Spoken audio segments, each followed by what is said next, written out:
Kita mulai nih Mas Uha.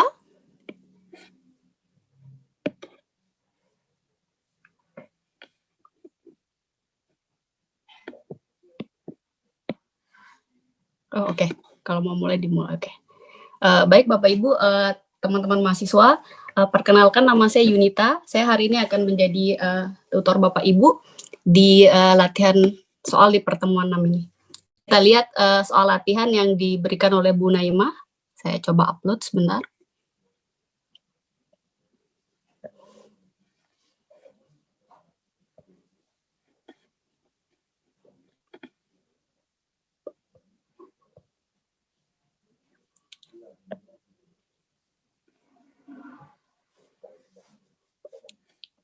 Oke, apakah sudah terlihat latihan soalnya?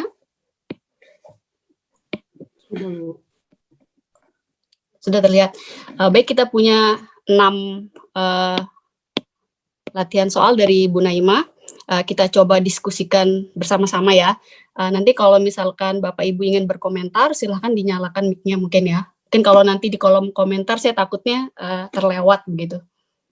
Baik, kita lihat ya. Saya coba buatkan yang satu soal per halaman supaya lebih mudah kita selesaikan. Sebentar.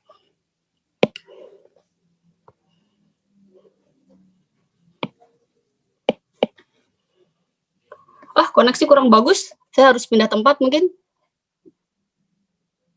Sudah bagus atau gimana?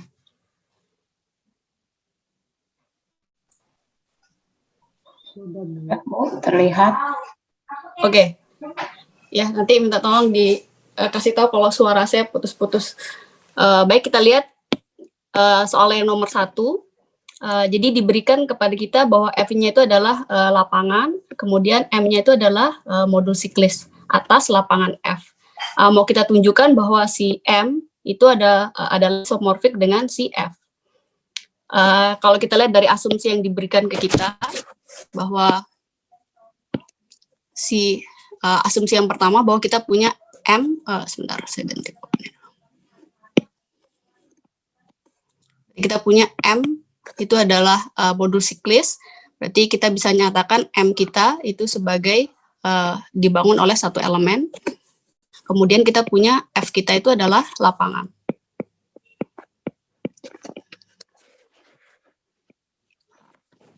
Nah, tadi proposisi 1 yang diberikan oleh Bu Naimah, proposisi 1.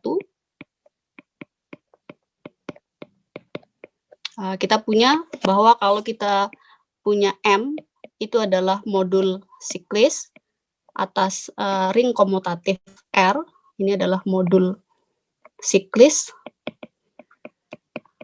atas ring komutatif R, maka kita punya dua hal.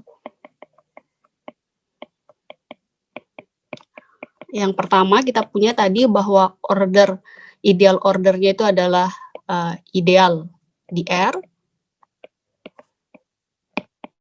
Kemudian kita punya yang kedua bahwa M itu isomorfis dengan R per ideal order UX berarti ya. Sekarang kita lihat asumsi yang diberikan ke kita bahwa M-nya itu adalah modul siklis. Kemudian F-nya lapangan, berarti kan F-nya itu adalah ring komutatif. Sehingga kita bisa memanfaatkan proposisi 1 ini untuk membuktikan soal latihan 1. Sehingga memanfaatkan proposisi 1,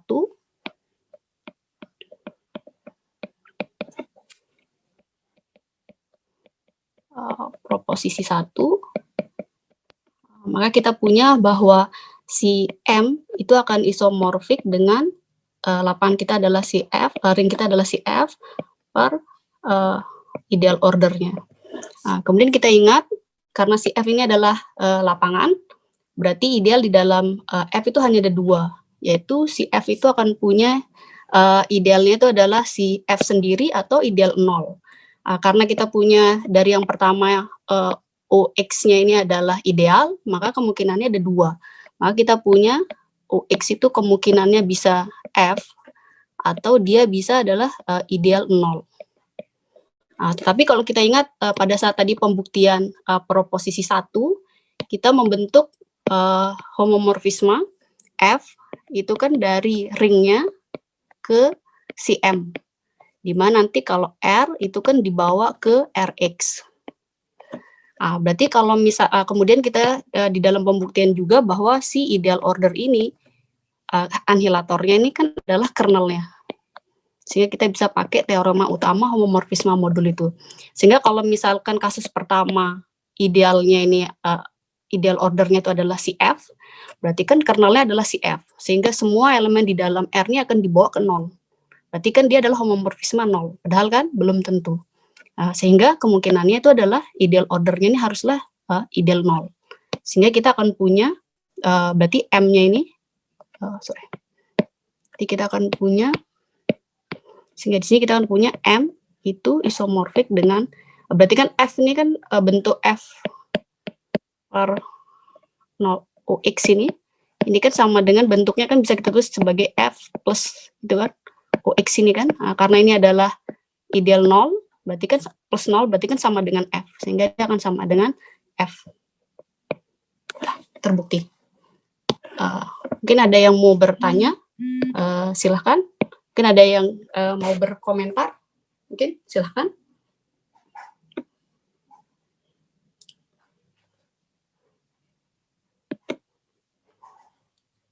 Saya lihat di chatnya. Oke. Cukup jelas atau mungkin ada yang mau ditanyakan, silahkan.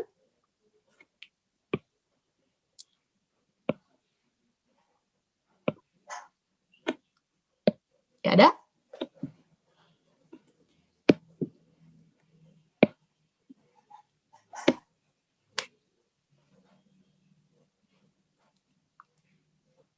Ada yang mau ditanyakan? Atau gimana? Saya lompat ke nomor 2 atau soalnya pembuktiannya cukup jelas, hanya memanfaatkan proposisi 1 tadi yang diberikan oleh Bu Naimah. Jelas? Saya lompat ke soal nomor 2. Jelas, Bu. Jelas ya? Berarti saya lompat ke nomor 2. Oke, saya clear dulu. Dan yang nomor 2 kita lihat. Oke.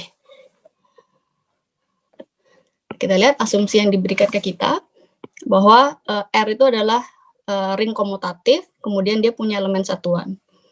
Kemudian kita punya nanti bahwa 2 modul siklis atas R itu akan isomorfis jika dan hanya jika ideal ordernya sama.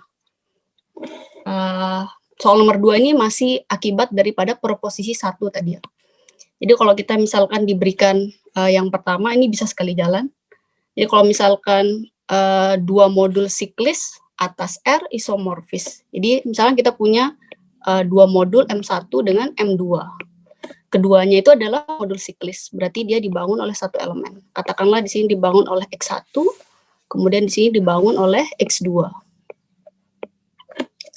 Kemudian karena dia di sini adalah modul siklis, kemudian atas ring komutatif, kita bisa memanfaatkan proposisi 1, yaitu kita akan punya bahwa M1 itu isomorfis dengan R per ideal ordernya, yaitu OX1, kemudian M2 isomorfis dengan R per OX2. Jadi kalau misalkan asumsi pertama M1 dengan M2 isomorfis, berarti kita punya nanti ring faktor ini juga isomorfis. Berarti kita akan punya, karena kalau M1 ini isomorfis dengan M2, berarti kita akan punya, kan ringnya ini juga, ring faktornya ini berarti juga akan isomorfis. Berarti ini R per OX2.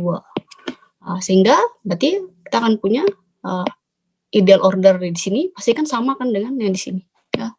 Untuk terbukti kita punya bahwa ideal order X1 pasti juga isomorfis dengan ideal order X2. Berarti terbukti. Ya. Gitu. Nomor 1 sama nomor 2 ini masih akibat dari proposisi 1. Silahkan, mungkin ada yang mau berkomentar, mungkin ada yang punya ide lain, silahkan kalau mau menyampaikan.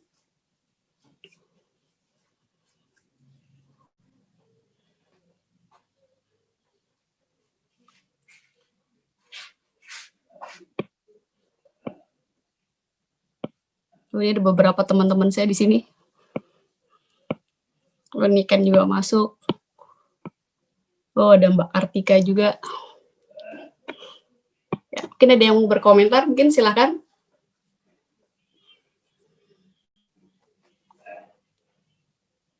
Mau tanya, Bu? Ada? Wih, sepi sekali ini.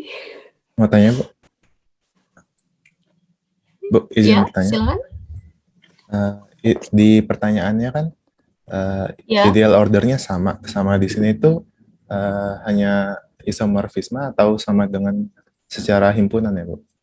Strukturnya sama kan, kalau misalkan isomorfik itu berarti kan strukturnya kan sama. Berarti kalau misalkan dia ideal ordernya sama, berarti artinya ya kalau misalkan sama di dalam himpunan itu kan berarti dia isomorfis. Isomorfis itu kan artinya apa ya, setara kan? Atau kalau misalkan kita mau membentuk order di sini isomorfis dengan ini, berarti kan kita membentuk suatu isomorfisme kan, R isomorfisme dari ini ke sini.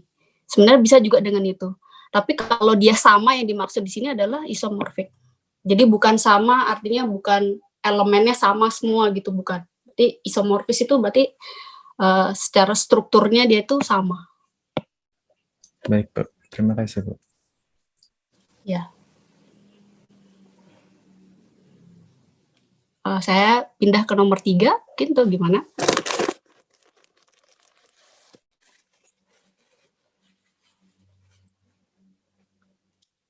Cukup jelas, saya pindah ke nomor 3. Iya, Jelas ya? Bu. Oke, saya clear lagi. Saya clear lagi. Saya clear, jadi kita pindah ke nomor 3. Yang ini pembuktiannya agak panjang.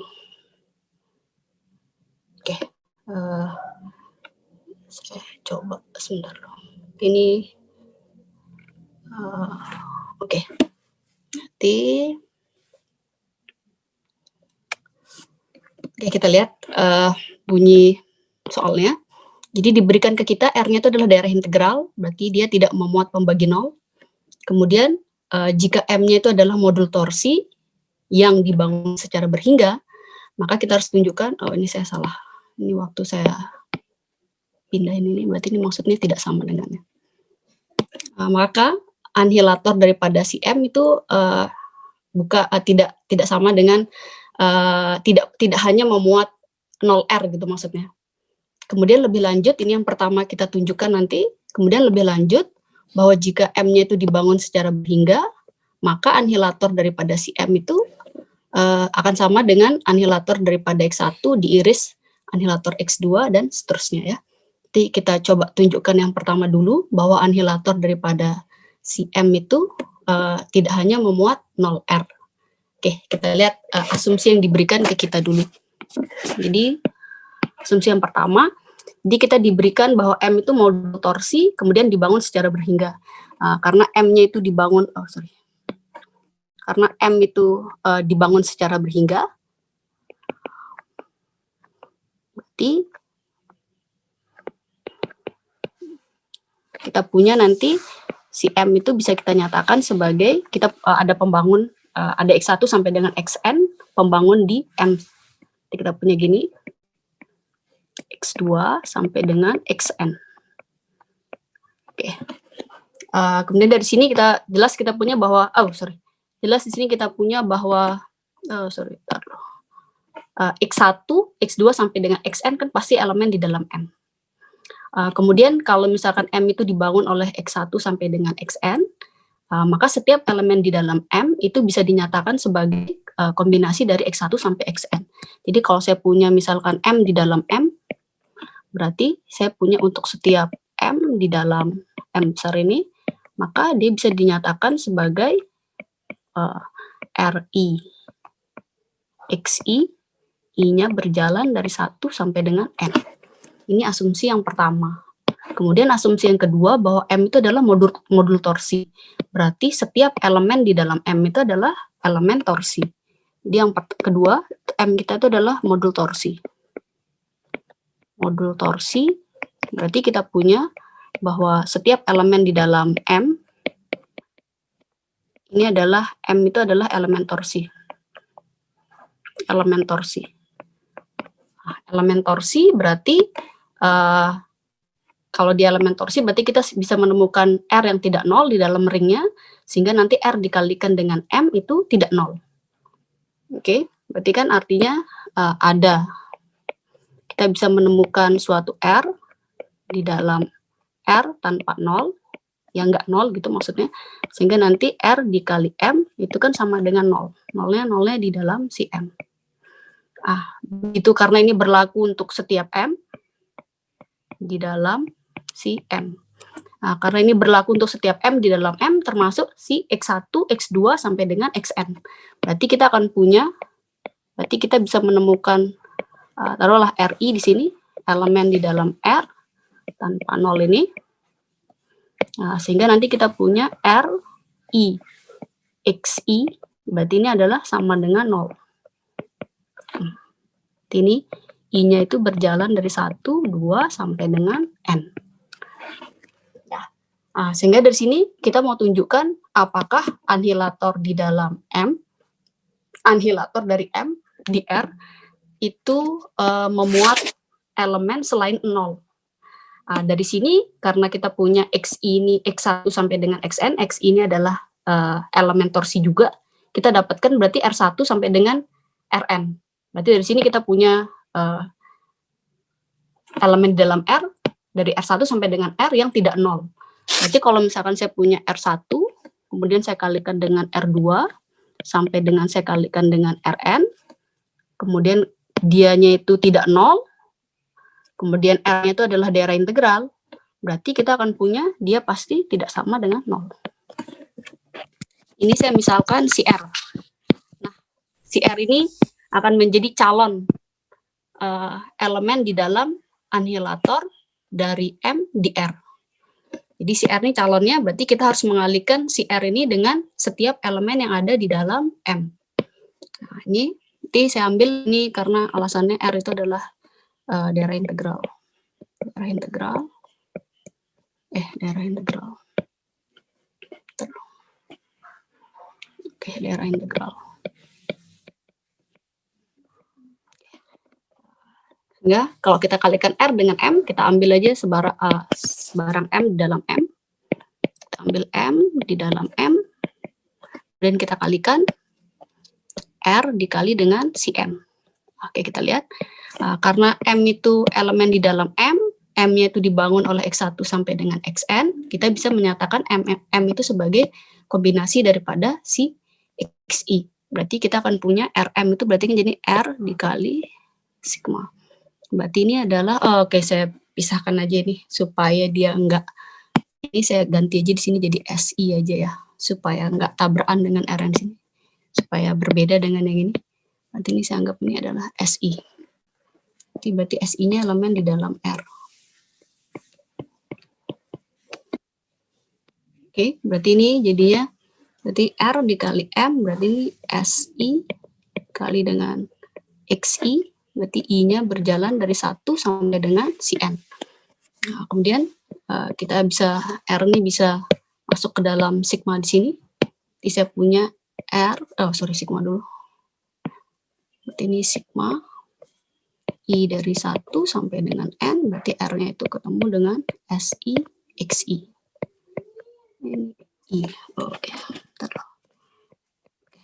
Ini kita bisa pakai sifat asosiatif dulu, terus nanti komutatif di dalam ringnya, karena R-nya itu adalah daerah integral, berarti dia komutatif. Ini sigma I dari 1 sampai dengan N, sebentar saya matikan dulu. Ini jadinya, ini berarti RSI, kemudian ini adalah XI.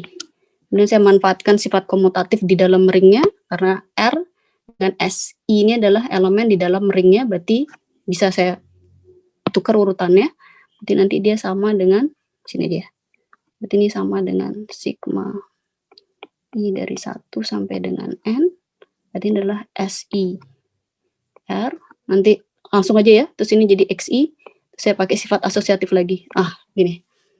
Kemudian saya punya RI XI, karena XI-nya itu adalah elemen torsi, berarti dia akan sama dengan 0M, berarti ini akan sama dengan, sini akan sama dengan 0M, berarti dikali dengan SI berarti sama dengan 0M.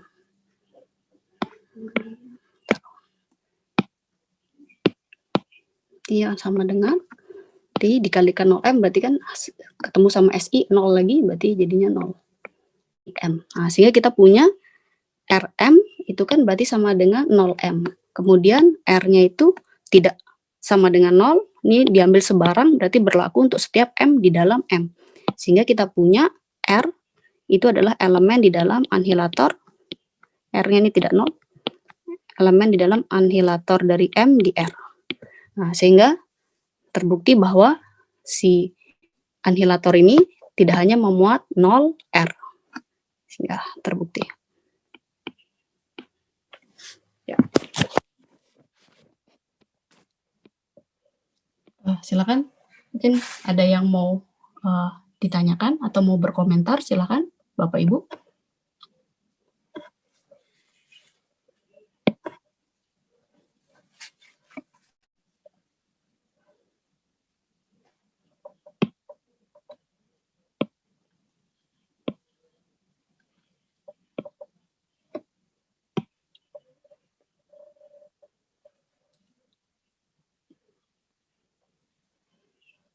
Gimana? Cukup jelas atau mau ditanyakan? Mungkin silakan. Cukup jelas, Bu. Oke. Berarti kita selanjutnya kita tunjukkan bahwa anhilator daripada M itu adalah anhilator daripada X1 diiris anhilator X2 sampai dengan seterusnya. Jadi kita lihat lagi, kita clear lagi.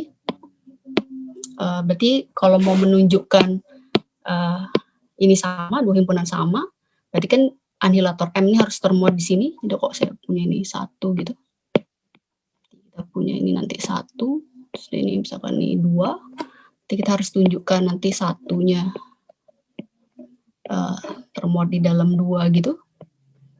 Jadi nanti 2-nya subset daripada yang pertama ya. Oke, mungkin karena ini agak panjang sedikit, mungkin saya pakai papan aja supaya lebih mudah. Saya stop share bentar ya, saya pakai papan aja supaya lebih banyak kertasnya. Oke, kita lihat. Nah, saya pakai whiteboard aja. Oke, kita lihat bahwa asumsi yang pertama itu kita diberikan bahwa M-nya itu adalah sebentar. Kita punya M itu adalah dibangun secara berhingga, kemudian dia itu adalah modul torsi. Jadi kita punya M itu dibangun oleh X1, X2 sampai dengan Xn. Oke. Nah, kita mau tunjukkan anhilator daripada M itu adalah subset daripada anhilator X1 diiris anhilator X2 sampai dengan anhilator daripada Xn. Nanti kita ambil, mau kita tunjukkan, saya tulis ADP aja ya. Berarti akan ditunjukkan anhilator daripada M di R itu termuat di dalam anhilator daripada X1 diiris sampai dengan A, atau saya tulis lebih gampang kayak gini aja ya, sama aja sih. Ini kan sama dengan kayak gini kan, lebih gampang. Ini kan sama dengan ini. Anhilator daripada XI, ini R, berarti I-nya berjalan dari 1 sampai dengan N. Sama aja ya notasinya. Jadi kita ambil X elemen di dalam, mungkin R aja ambil ya. Kita ambil R elemen di dalam anhilator RM. Nah, berarti kan artinya karena R itu elemen daripada anhilator dari M R, berarti R dikalikan setiap elemen di dalam M itu akan sama dengan 0M. Jadi saya akan punya R dikali dengan M itu akan sama dengan 0M. Ini untuk setiap M yang ada di dalam M. Kemudian untuk setiap M di dalam M, berarti kan karena ini berlaku untuk semua elemen di dalam M, termasuk si X1, X2 sampai dengan Xn. Berarti kita punya nanti si R. Si R dikali XI itu juga 0M. I-nya berjalan dari 1 sampai dengan N.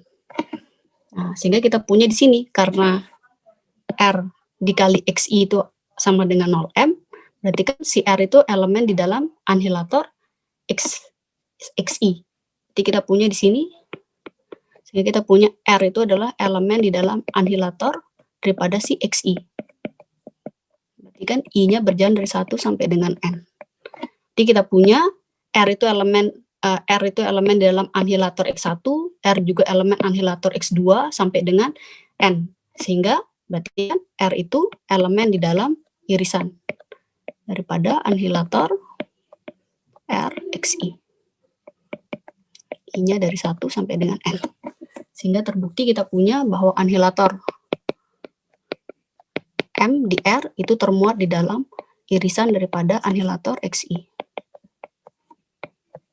Ini anhilator RXI. Nah, sekarang kita lihat sebaliknya. Jadi ini yang ditunjukkan yang ini dan ini yang pertama. Kemudian yang kedua, kita tunjukkan bahwa irisan daripada anhilator ini, anhilator RXI, ini termuat di dalam anhilator M di R. Oke, berarti sebaliknya, kita lihat ini yang pertama, sekarang yang kedua, berarti kita ambil, ya taruhlah S gitu ya. Jadi kita ambil S, ini elemen di dalam irisan daripada anhilator XI. Ini anhilator RXI, berarti kan artinya S itu elemen di dalam anhilator XI untuk setiap I, berarti kan. Berarti artinya kita punya S itu elemen di dalam anhilator XI di R untuk setiap I. Jadi kita punya untuk setiap I dari 1 sampai dengan N. Nah, kemudian artinya kita punya S itu elemen anhilator XI, berarti kan S itu dikali XI akan sama dengan 0. Ya kan? Jadi kita punya S dikali XI, ini kan berarti sama dengan 0M. Untuk setiap I, jadi dari 1 sampai dengan N. Nah, yang mau kita tunjukkan bahwa S itu juga elemen di dalam anhilator si M.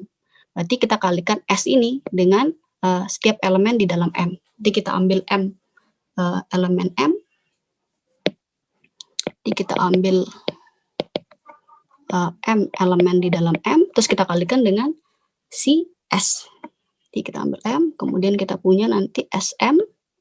Nah, kita mau cek apakah nanti dia jadinya 0. Karena M itu elemen di dalam M, M-nya itu dibangun oleh X1 sampai dengan XN, berarti kita bisa nyatakan M itu sebagai kombinasi dari X1 sampai dengan XN. Berarti kita punya, ini jadinya S, berarti kan dikali dengan sigma dari, tadi saya pakainya RI aja ya. Oke. Saya jangan pakai S ya. Tadi saya pakai SI, XI di depan. Mungkin saya ambil ini, apa ya, K aja lah. Saya ganti jadi K aja lah. Ini saya ganti jadi K aja. K, berarti ini K, berarti ini K, berarti ini K, H, K, berarti ini adalah K. Oke, berarti K dikali, berarti ini adalah SI, XI, I-nya dari 1 sampai dengan N. Kemudian kita masukkan di sini, berarti ini, sebentar, biar lebih komprehensif. Jadi kita punya ini, berarti jadinya sigma I dari 1 sampai dengan N, berarti K dikali dengan SI, XI. Berarti kita pakai sifat asosiatifnya, berarti nanti ini I dari 1 sampai dengan N, berarti K, SI, kemudian ini adalah XI, terus R-nya itu adalah tadi daerah integral, berarti komutatif, bisa kita tukar. Berarti I dari 1 sampai dengan N, nanti ini adalah SI, K, terus nanti asosiatifnya kembalikan lagi ke XI.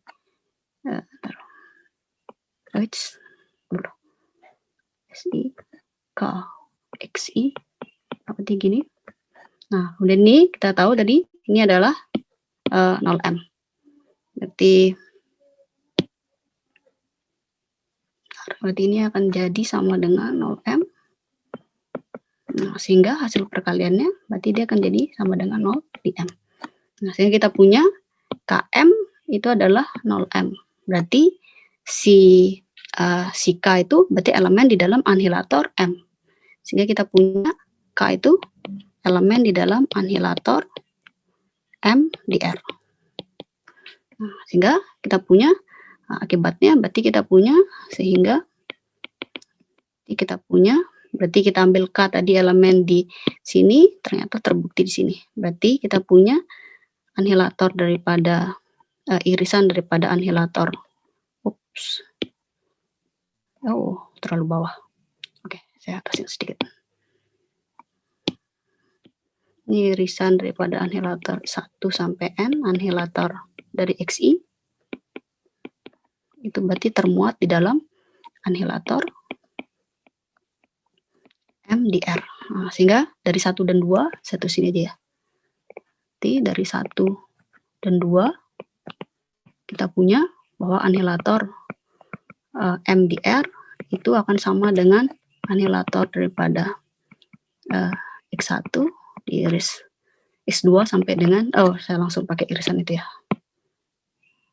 Sorry. Oke, ini aja. Redonya mana nih? Oh, ini. Hapus saja lah. Berarti ini sama dengan irisan daripada anihilator. Cukup nggak? Oh, cukup. Oke. Sorry. Sama dengan yang terbesar. Oke. Sama dengan irisan sampai dengan N. Apa nih? Anihilator XI. Yes. Oke. Dah. Oke. Ada yang mau tanya? Apa ya? Oke. Ada yang mau berkomentar? Silahkan. Wah, panas sekali. Silahkan, mungkin ada yang mau berkomentar.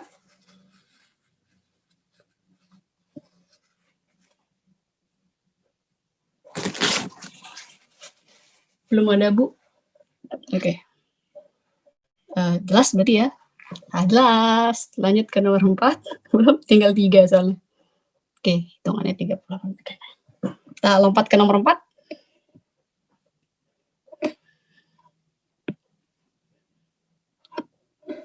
Halo? Gimana? Ada yang mau tanya nih? Kalau nggak ada yang tanya, saya lompat ke nomor 4. Mungkin. Masih jelas, Bu. Oke. Ya, alhamdulillah. Oke lah, saya stop dulu ya. Saya stop papannya. Jadi kita lihat soalnya lagi. Oke, kita lihat lagi mana nih soalnya. Ntar saya ambil lagi soalnya. Oke, ini dia. Terlalu.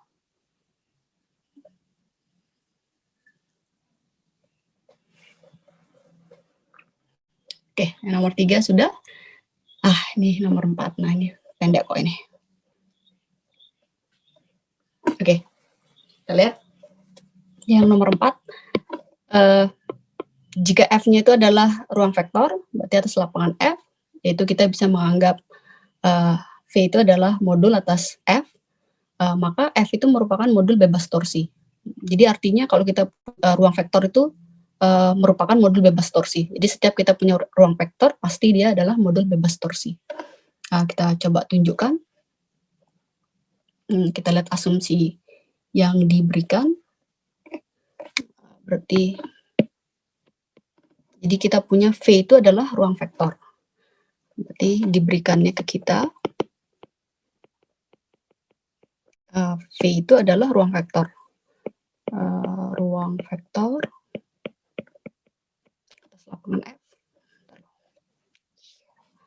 Ruang vektor atas lapangan F. Di atas F. Mau kita tunjukkan bahwa V itu adalah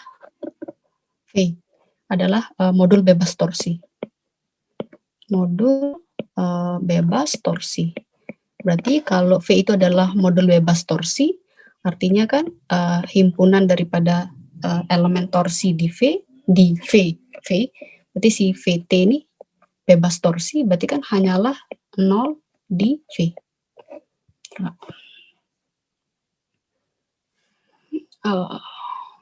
Hanya 0 di V. Berarti kita ambil elemen di dalam VT ini, kita akan tunjukkan bahwa satu-satunya elemen di sini adalah si 0V. Oke, kita ambil, misalkan kita punya taruhlah M itu elemen torsi, berarti M itu adalah elemen di dalam VT. Berarti kalau dia elemen di dalam VT artinya berarti kan terdapat elemen di lapangannya, berarti R di dalam F yang tidak nol. Oke, sehingga kita punya R dikali si M itu sama dengan 0. Nolnya di mana? Nolnya ada di dalam si ruang vektor. Berarti kan Rn. Kemudian kita ingat bahwa R itu elemen di dalam F yang tidak nol, kemudian F-nya itu adalah lapangan. Di dalam lapangan berarti kan setiap elemen yang tidak nol itu kan unit. Berarti dia punya inverse. Jadi karena F-nya lapangan,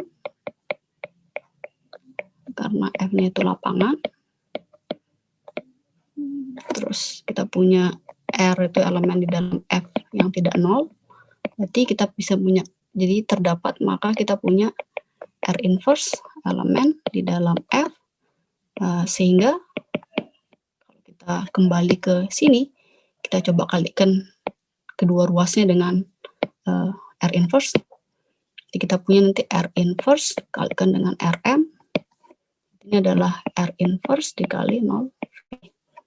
Oke, berarti ini nanti saya punya di sini adalah R pakai sifat asosiatif, ini adalah M, kemudian di sini adalah, ini kan pasti jadinya 0.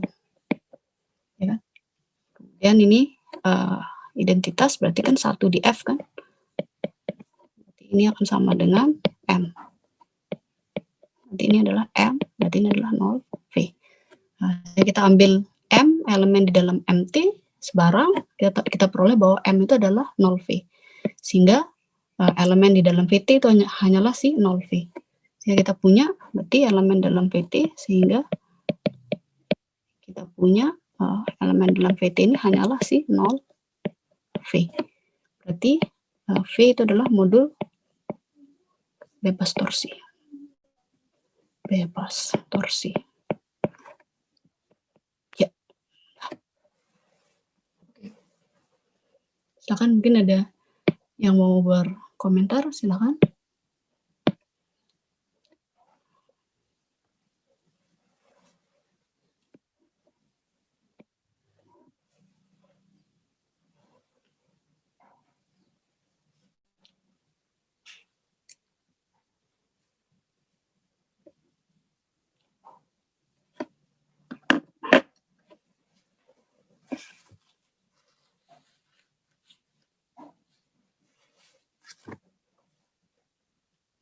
Ada yang mau berkomentar? Atau ada yang punya ide lain dalam hal pembuktiannya, mungkin silahkan.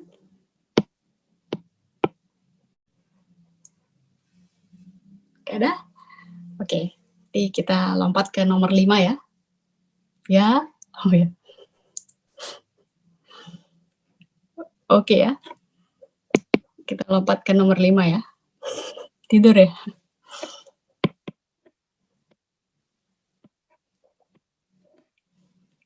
Iya Bu, oke Mbak Kartika udah jawab. Mbak Kartika mau udah pro itu. Oke, kita lihat yang nomor 5. Oke, kita lihat yang nomor 5. Ya. Oke, kita lihat nomor 5. Oh, oke. Oke, kita lihat bunyi soalnya dulu.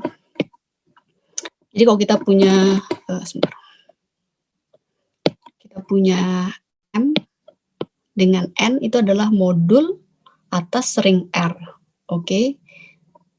R-nya punya elemen satuan, kemudian F itu adalah isomorfisme modul atas R. Berarti F-nya itu adalah bijektif, kemudian dia adalah homomorfisme modul ya. Kemudian memenuhi aksiom ya, homomorfisme modul.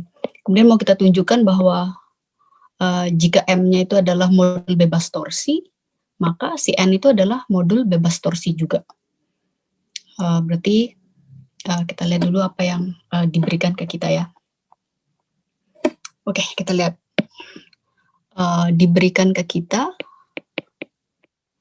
saya lebih mudah nulisnya itu kalau layarnya itu tidur gitu. Saya coba matiin ya. Stop video bentar supaya saya lihat. Jadi diberikan ke kita itu adalah F dari M ke N itu adalah isomorfisme.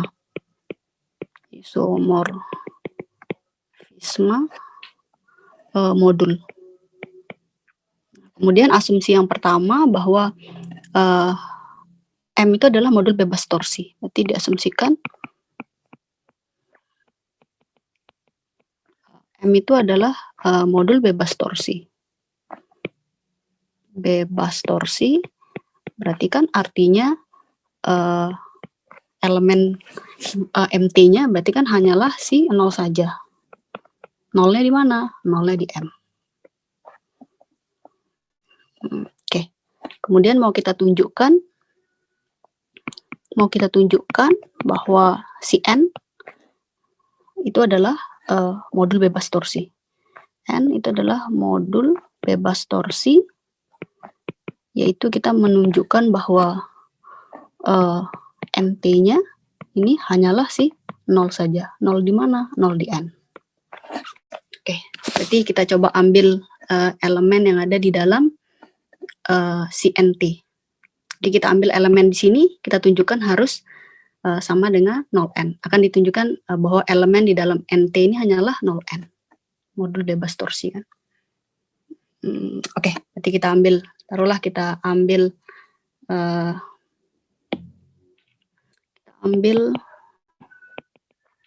X itu elemen di dalam NT.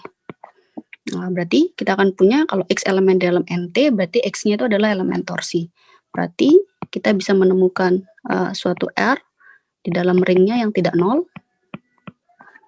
sehingga kalau R-nya ketemu X, Rx, berarti dia akan sama dengan 0. 0 di mana? Karena ini NT, berarti 0 di N. Kemudian kita ingat bahwa F itu adalah isomorfisme. Berarti kita punya bahwa F itu adalah bijektif, surjektif, sekaligus injektif. Kemudian kita punya sifat di dalam homomorfisme bahwa kalau kita punya F0 di M, pasti akan dibawa ke 0 di N. Ini sifatnya aja. Oke, kita lihat. Kita manfaatkan F yang bijektif, berarti dia surjektif juga. Karena si F itu adalah surjektif. Terus kita punya X itu elemen NT, berarti kan dia ada di sini. Karena dia itu surjektif, berarti kita pasti bisa menemukan suatu elemen. Taruhlah nanti ini kita katakan Y di sini, sehingga nanti FY itu adalah si X. Jadi karena F-nya itu surjektif, berarti maka kita bisa menemukan taruhlah Y di dalam M, sehingga saya punya FY itu akan sama dengan si X. Kemudian kita lihat kalau X ini kan elemen torsi di sini kan. Dia kan kalau Rx-nya itu kan adalah 0N. Berarti kalau misalkan saya punya, kita perhatikan gitu ya. Perhatikan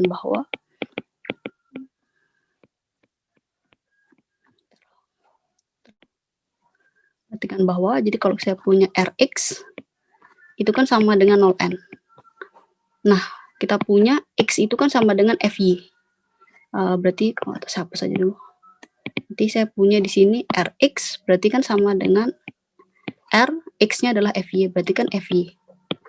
Kemudian karena dia adalah homomorfisme, berarti kan kita ini akan punya, berarti ini kan sama dengan F daripada si RY. Oke. Kemudian kita punya di sini kan adalah 0. Pasti kan sama dengan 0 di M. 0 di N. Oke. Nah, 0 di N itu kan bayangannya pasti kan F 0M. Dan kita punya 0N itu adalah sama dengan F0M. Berarti sehingga kita punya FRY, berarti ini kan adalah F0M. Nah, kemudian kita lihat bahwa F-nya itu bijektif, berarti dia kan injektif. Kalau injektif itu kan kalau bayangannya sama, berarti kan prabayangannya ini kan pasti juga sama. Enggak, karena F-nya itu injektif, maka kita punya bahwa RY itu kan sama dengan 0M. Nah, RY itu 0M, akibatnya berarti kan RY itu 0M.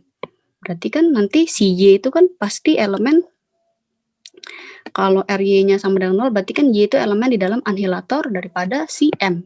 M-nya bebas torsi. Nah, berarti kan haruslah dia akan sama dengan 0. Jadi kita punya akibatnya, kita punya bahwa Y itu elemen di dalam MT. Ya kan? Elemen torsi, karena sudah dikasih tahu dia adalah bebas torsi, berarti sini hanyalah si 0M saja. Sehingga kita punya si Y itu harusnya sama dengan 0M. Nah, Y-nya itu 0M, kemudian kita punya bahwa X ini kan sama dengan FY. Berarti karena X-nya itu sama dengan FY, Y-nya itu adalah 0M, berarti ini kan dibawa ke 0N. Nah, sehingga kita punya X-nya itu adalah 0N. Nah, kita ambil sebarang X itu di dalam elemen torsi di N, ternyata dia adalah 0N. Nah, berarti elemen di dalam NT ini hanyalah si 0N saja. Nah, sehingga saya punya NT-nya itu, NT-nya ini hanyalah si 0 saja, 0N. Berarti si N itu adalah bebas torsi. Ya, sudah. Oke. Bu, izin tanya, Bu. Tintanya terlalu bawah. Izin tanya bisa, Bu? Tintanya, maksud? Izin tanya. Oh, izin tanya. Sorry. Tintanya. Apa namanya? Gimana? Ini mau konfirmasi, Bu. Kalau untuk ngambil sembarang X anggota NT-nya itu, nggak perlu ada asumsi X-nya tidak sama dengan 0 dulu gitu, Bu, ya? Bisa juga sih, maksudnya pakai kontradiksi gitu kan maksudnya kan? Jadi kalau misalkan nanti ambil X-nya tidak 0, kemudian setelah kita proses ke sini, nanti kan ujung-ujungnya dia pasti sama dengan 0. Sehingga kan muncul kontradiksi. Bisa juga sih. Oke, baik, Bu. Terima kasih. Nanti prosesnya kan tetap sama, ya. Gitu. Mau mengkonfirmasi aja. Terima kasih, Bu. Iya. Oke. Ada yang lain? Mungkin silakan. Tinggal satu. Silakan. Mungkin ada yang mau lagi berkomentar?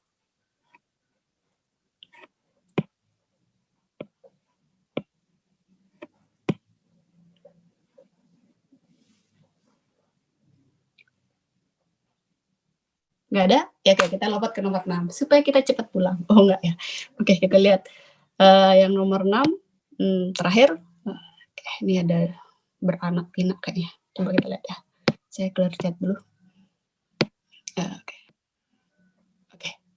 Ini soalnya Musa nih, ada nggak Musa nih tersangkanya di sini? Oke.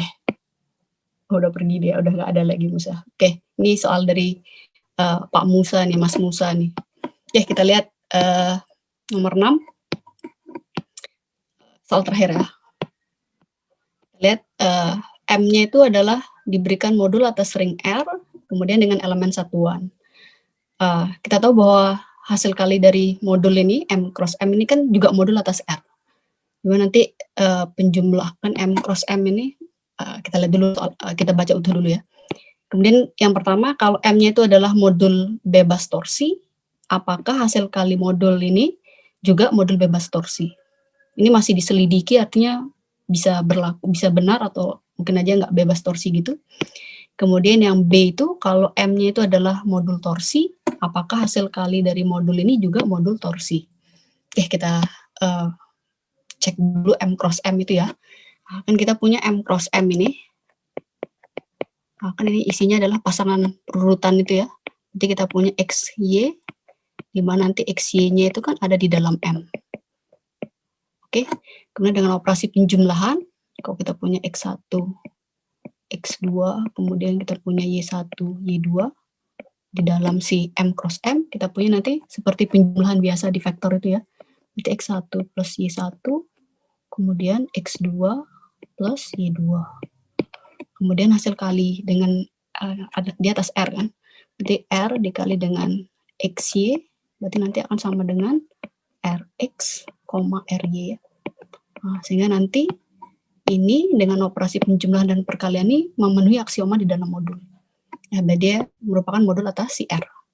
Nah, kita mau tunjukkan apakah kalau misalkan si M ini satunya ini adalah modul bebas torsi, apakah hasil kali modul ini juga bebas torsi. Begitu juga nanti kalau dia modul torsi juga nggak gitu maksudnya. Jadi kalau kita lihat di yang pertama kita lihat asumsinya diberikan M itu adalah modul bebas torsi. Modul bebas torsi. Kalau dia modul bebas torsi, berarti setiap berarti elemen torsi di M ini kan hanyalah 0M saja berarti kan, nggak ada yang lain. Mau kita tunjukkan berarti satu saja ya. Berarti karena dia bebas torsi, berarti kita punya MT di sini, berarti kan hanyalah 0M. Gitu kan? Nah, mau kita tunjukkan apakah M cross M ini juga modul bebas torsi. Modul bebas torsi. Berarti kalau dia modul bebas torsi, kita mau tunjukkan apakah M cross M, kemudian ini cari elemen torsi di M cross M itu juga hanyalah 0. Ini hanyalah 0 M cross M. Gitu ya.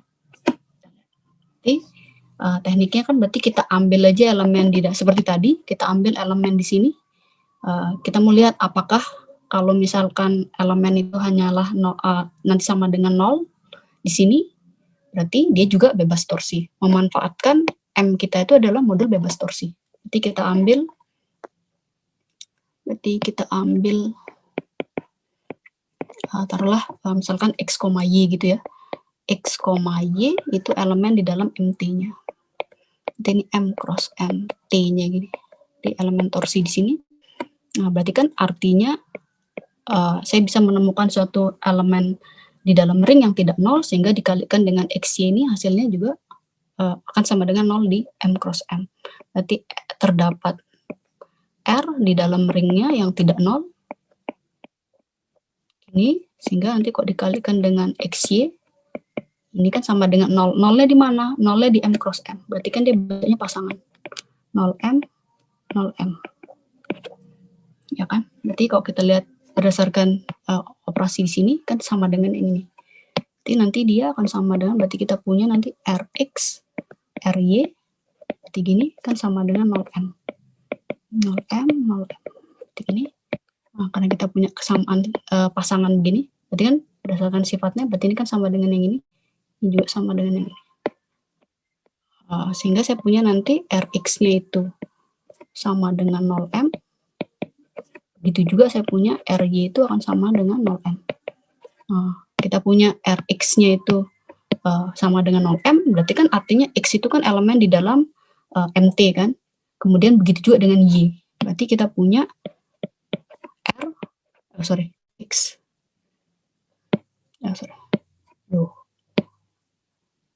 Kita punya X dengan Y, ini kan elemen di dalam MT. Nah, karena diketahui MT-nya itu adalah hanya memuat 0 aja, yaitu M-nya itu modul bebas torsi, berarti mau nggak mau, X dengan Y itu adalah 0 di M. Ini kan hanya 0 di dalam M. Berarti kita punya X dengan Y sama dengan Y, berarti kan sama dengan 0 di M. Sehingga pasangan yang kita ambil di sini, yaitu elemen di sini XY-nya 0, sama dengan 0. Berarti kita punya sehingga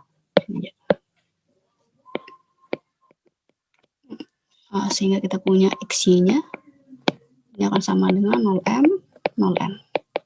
Oke. Berarti MTN akibatnya Kita punya M cross M T gini. Berarti ini sama dengan hanya 0 saja. 0 di M cross M aja ya. Lebih gampang nulisnya. Oke. Berarti M cross M-nya adalah modul bebas torsi. Modul bebas torsi. Bebas torsi. Oke. Ya, mungkin ada yang mau komentar, silakan. Sedikit lagi, tinggal yang bagian B.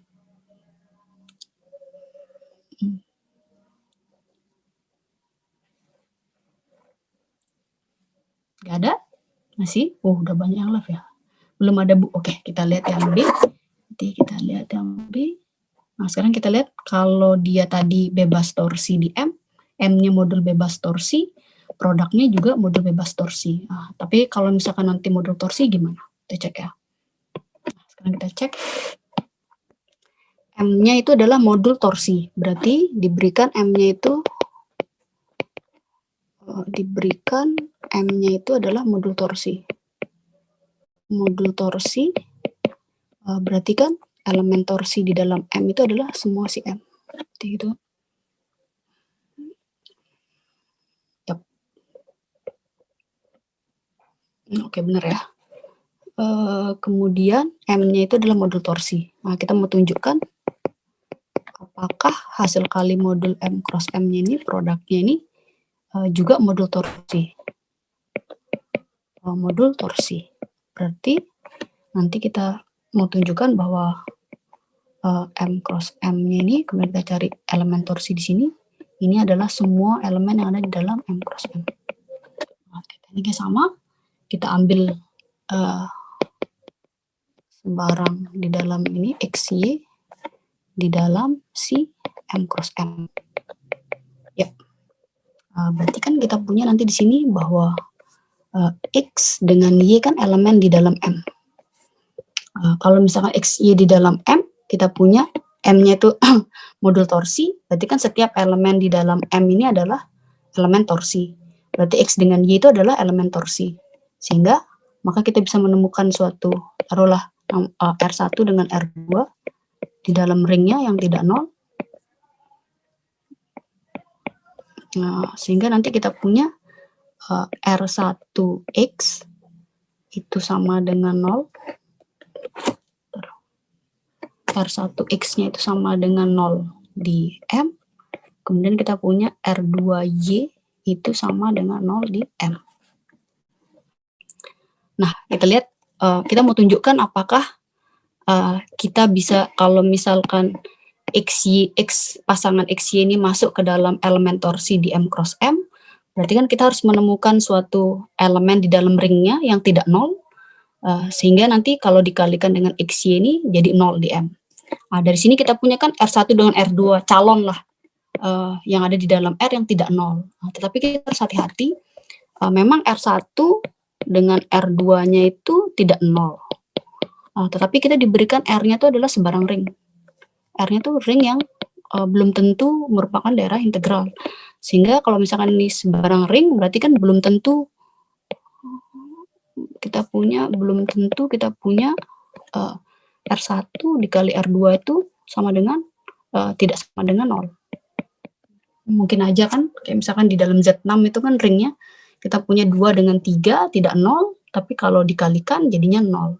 Sehingga kita harus hati-hati di sini.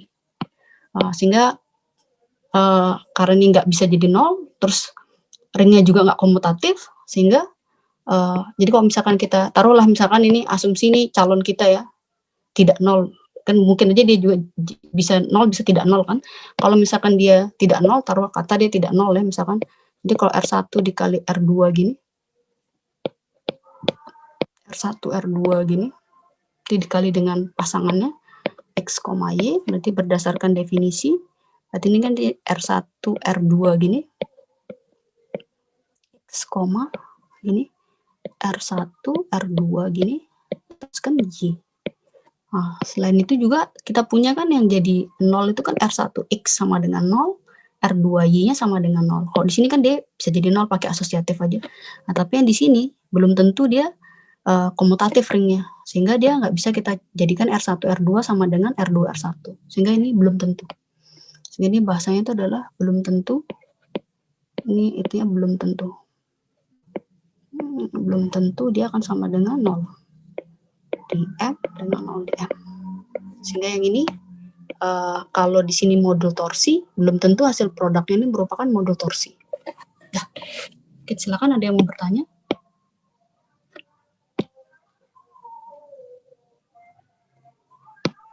Oh Ibu, izin tanya lagi. Kalau Iya. untuk yang ini kan berarti belum tentu terbukti nggih Bu? Iya. Apakah kalau yang seperti ini cukup sampai kita berhenti di belum tentunya atau perlu ditambahkan semacam kayak counter example juga Bu? Yang dengan example yang lebih Ya, eksplisit oke, gitu. supaya cari ya. Oke, kita lihat ya. Jadi kan kalau misalnya kita lihat prosesnya di sini yang bikin gagal, pertama itu dia bukan daerah integral. Kemudian dia nggak komutatif. Mungkin supaya dia gagal gitu kan, kita bisa yang pertama kita cari dia, walaupun dia komutatif misalkan, tapi kalau kita misalkan ambil dia R-nya itu bukan daerah integral kan masih bisa ya. Nanti kan langsung gagal di atas ini ya. Kita coba ambil, saya clear ya. Misalkan saya ambil di sini adalah Z3 sama Z6. Berarti saya anggap Z3 itu sebagai ini modul atas Z6 ya, benar ya, atas Z6.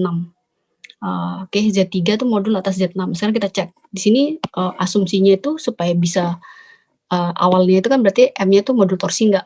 Berarti sekarang Z3 atas Z6 itu modul torsi enggak? Coba dicek. Modul torsi enggak Z3 atas Z6. Modul torsi enggak? Apakah selalu kita bisa menemukan elemen di sini yang tidak nol, sehingga nanti Z, jadi kita mau tunjukkan Z3 modul torsi, berarti kan kita cari Z3 gini, ini modul torsi, berarti kan sama dengan Z3 ya, benar nggak?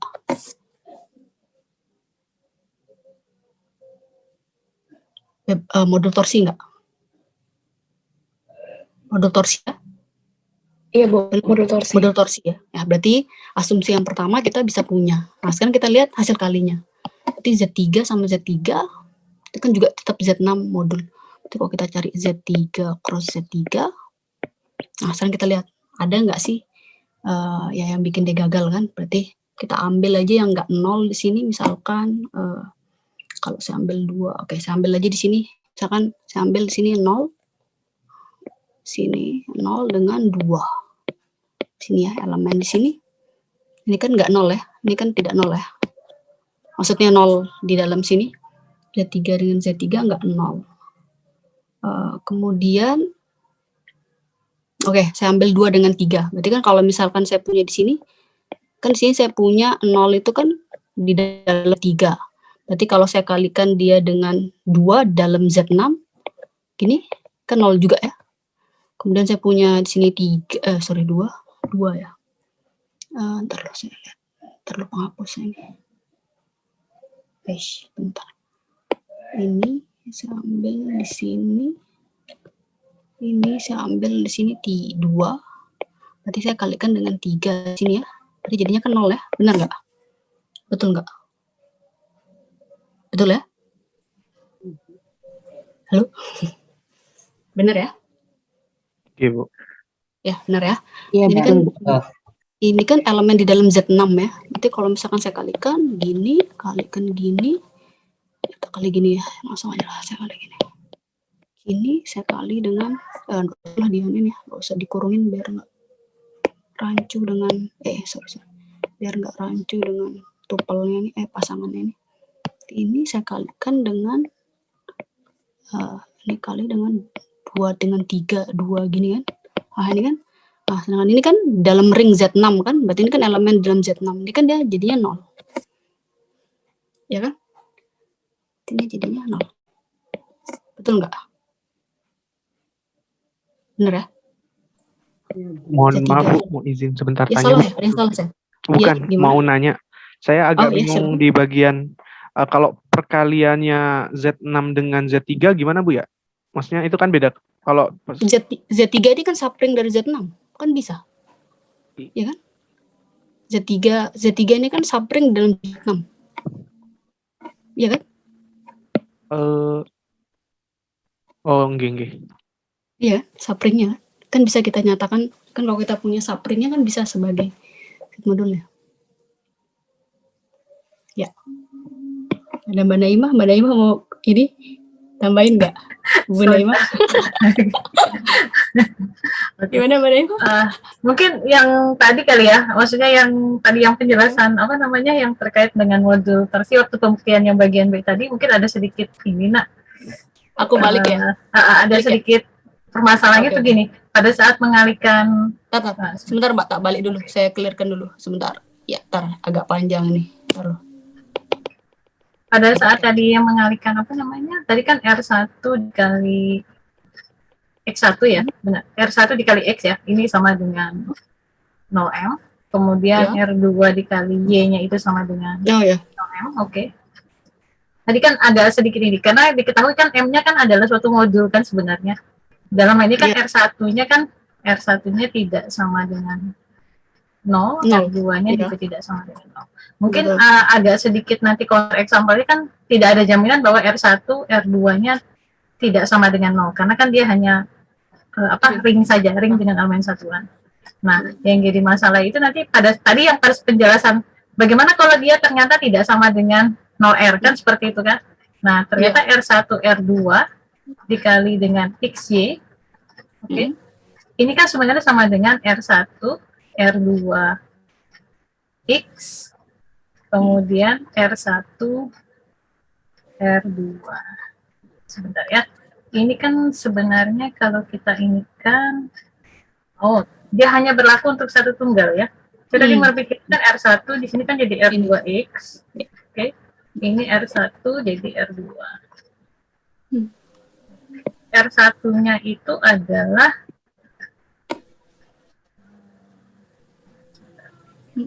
kita bukan bicara ini ya, kita bukan bicara elemen anihilator ya, mohon maaf. Karena masalahnya R2X-nya ini kan saya tadi berpikirnya ini adalah apakah R2X-nya ini kan elemen dari M-nya juga sebenarnya.